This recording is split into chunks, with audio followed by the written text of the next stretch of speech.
It's quite an exciting moment because we've been planning this, not this small show, but the Curating Cities mega project for several years now. Some of you were at the Hot House event that we staged at the Opera House in 2010, and that was really the beginning of working up this partnership with Object and City of Sydney. That's based on quite a simple premise, which is what happens if we ask artists and designers to curate the city rather than just thinking about curating art into galleries. So all of the projects that we're developing under this umbrella, which as Steve mentioned is a very big one, extending over 5 years, in some respects, it's all about community engagement. It's about using a small space like this little one upstairs to produce something that has some implication beyond the gallery space, so you can take things and try them at home.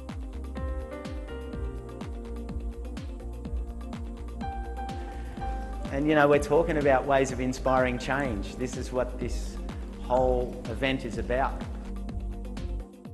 Curating Cities, as people have been saying, is about looking at the role that the creative sector, creative arts and creative thinking can play in promoting sustainable cities. As we map the dimensions of the problems confronting us, creative minds can suggest solutions and can imagine new ways of doing things and offer alternatives, and that is really what we need. You have on the one hand the private business sector dealing with solutions for green thinking in business matters. On the other hand, you have the artists and creative thinkers trying to involve the greater public in what does that mean? What is CO2? What are the challenges of CO2? How can we understand these challenges? And I think these 5 works in this exhibition is part of communicating what art actually can do here, give new perspectives to sustainable thinking, both for the business sector, for the political community and for the civil society also. This project at Customs House is a collaboration between Australian and Danish artists, designers, festival organisers and curators.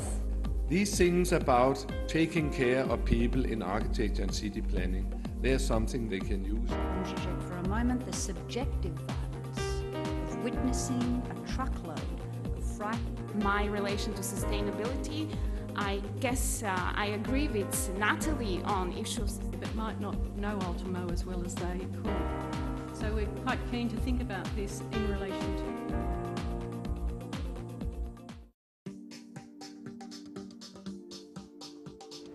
CO Copenhagen was the first carbon neutral festival in the world. It was an art and music festival running on 100% renewable energy, and all the energy was produced on site. So we didn't buy any offsets of the internet. The process leading up to CO Copenhagen, the years it took to create CO Copenhagen, was sometimes a bit challenging because people were not sure if it could really happen. Many people say, oh no, it's not possible to create so much energy on site, green energy. And I think we had quite a strong vision, and I think the artists really helped there. They were the ones who could see that this could happen. These bikes are energy producing bikes. When you sit on them, you produce energy that is stored into a battery. What they did, which was really important, was that they focused on the people's energy. But this is about, if people are not taking part in this, doing something, there will be no party. Our installation is called Atmosphere, and it's a media art installation that changes its expression based on carbon dioxide levels in Sydney. We are using a poetic expression of CO2 levels in Sydney. We are measuring carbon dioxide here at Customs House and at the International Grammar School and at Taylor Square.